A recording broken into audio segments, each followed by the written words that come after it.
From age 16 to 18, I was Kimora. Then from 18 to 21, I was Kim Campbell or Kimmi Campbell. And then at age 21 plus till now, I am Kimmi Spark. Today we're going to be talking about reinventing yourself at any age through a method that has personally never failed me for the past 14 years.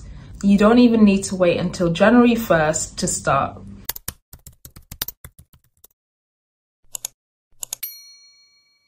So let's rewind back to when I was about 16 years old. I was labeled lazy, I was labeled shy, but little do people know, I daydreamt about me at 18, what life would look like at 18. I daydreamt about what life would look like at 21, 25, 30, 50, up until 90. I daydreamt every detail of what my life would look like.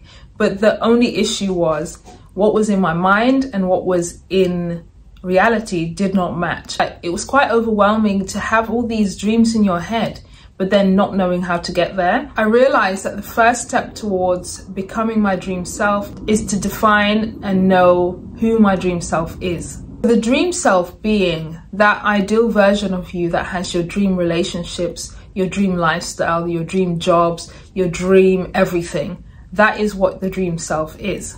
Having a clear vision of who you want to be provides you with direction, and it becomes almost like a guide, so that that guide can guide your actions and your thoughts. The funny thing is, I even named my dream self back in the day. Those that know will know, and I hope some of my friends are able to comment down below. From age 16 to 18, I was Kimora. Don't ask me why, it's probably because Kimora Lee Simmons and her reality TV show. Then from age 18 to 21, I was Kim Campbell or Kimmi Campbell. And then at age 21 plus till now, I am Kimmi Spark. All those three reinvention, the first thing I did was get my journal out and described who my dream self is. Is she kind? What does she look like? What does she sound like? What habits does she have? What kind of relationships does she have? That's what I put down for who my dream self is.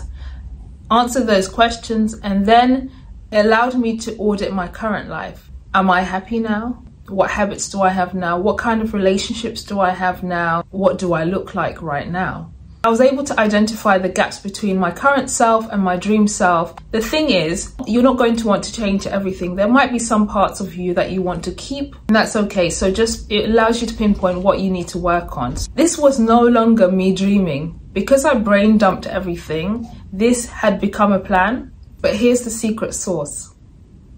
Are you ready?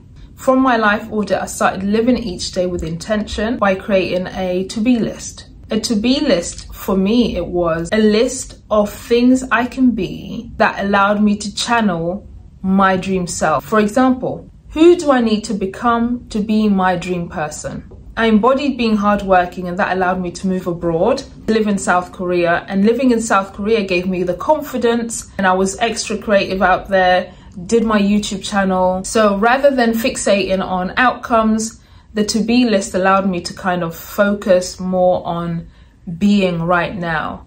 So what I'm trying to remind you of is we are not human doings, we are human beings. We need to be in the moment, we need to be intentional, we need to live with purpose. Just like God created us, everything is intentional. When you do that, just being, it will take you towards your dream self without you knowing. But first you have to have the plan. Like I mentioned earlier, make sure you know who your dream self is. I'm not going to sit here and tell you that, you know, it's all easy peasy. It will be hard. There was times I did not want to be confident or brave or loving. It's a battle. But, you know, everything is a battle. Through all of my reinventions, I have mastered my mindset.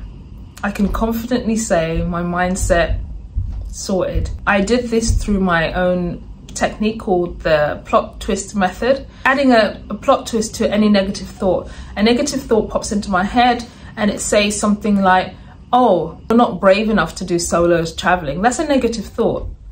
I'll say, plot twist, I'm booking that flight and I go solo traveling.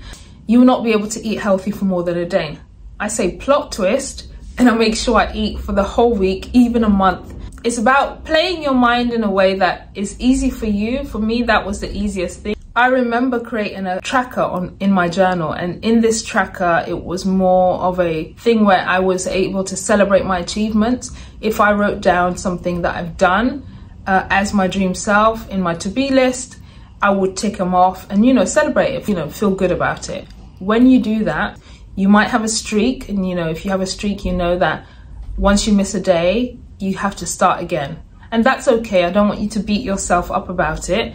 Show yourself self-compassion. Be your own friend, because we're so quick to show others that love and grace, but we don't show that to ourselves. So be kind to yourself. Remember, you know what? Those small steps lead to big transformations. Don't underestimate them. Just because you feel like it's a tiny step, no, it's not big to celebrate. Celebrate it anyway. On the topic of environment, I'm going to mention 3 types of environments that you need to keep an eye on. The first one being your physical environment.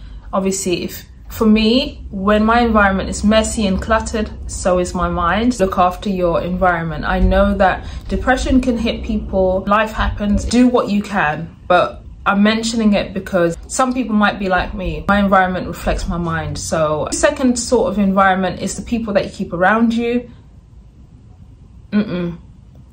Be careful who you're keeping around you. You cannot keep people that don't reflect who you want to be. I just don't think that's right, and I'm going to stand by that.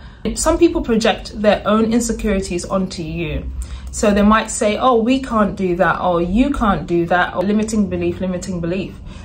But the truth is, the limit of others don't have to become your own. Maybe they can't do it. Maybe they cannot do this and they cannot do that, and they're putting it onto you. Get rid of negative people around you. Replace them with mentors, people that you look up to that can just push you closer to becoming your dream self. I had one 16 and she was a teacher, and I looked up to her because I wanted to be a teacher too. So, you know, have a mentor that had my dream job, and it allowed me to seek advice and, you know, have that support there. Until now, we're still friends, so that was very helpful. So you can also have online ones. I had Les Brown. If you know Les Brown, I love Les Brown.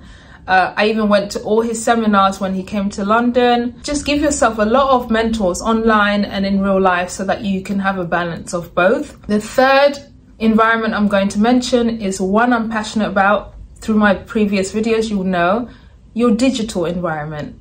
Be careful of your digital environment. Be careful of the apps. Be careful of spending too much time on them. Be careful on chasing someone else's dreams for your life, because that's what social media does. I call it the flamingo effect. It'll make you think that that's your dream life when it isn't. That's someone else's dream life. So don't let it cloud your judgment. Take some breaks, and if you need help, watch my previous video on how I did that. That's what I'm going to say on it. So those 3 environments, keep an eye on them. This one's important. Learn to exercise your boundaries. It's not everything that you say yes to. It's getting dark now, so the lighting comes in and out, so I'm sorry. I wake up every day at 6 a.m, right? Everyone knows they cannot call me at 6 a.m. That is a time that I seek first the kingdom of God. If you know, you know. Like, that's my boundary. You're not going to call me at that time. I will decline your call. So find what your boundaries are and exercise them. Make sure you're comfortable with saying no. I used to be uncomfortable with saying no, but I grew out of it, because at the end of the day, like life, you need to be able to say no. Another key to living the life of your dreams is to have a grateful heart. Heart of gratitude pulls your desires and your goals closer to you. I do gratitude prayers and gratitude walks, whichever one. Just show gratitude at the end of each day. You end each day on a positive note. These tips will only work if you know your desires and your values. To know your desires and your values, I have made a video, I'll put it somewhere on the screen, that allows you to kind of get to know yourself on that deeper level. If you found this episode valuable, I would really appreciate if you copy the link and share it with someone else so that they are able to hopefully find value in it too. And as always, thank you for watching. I will see you soon. Bye.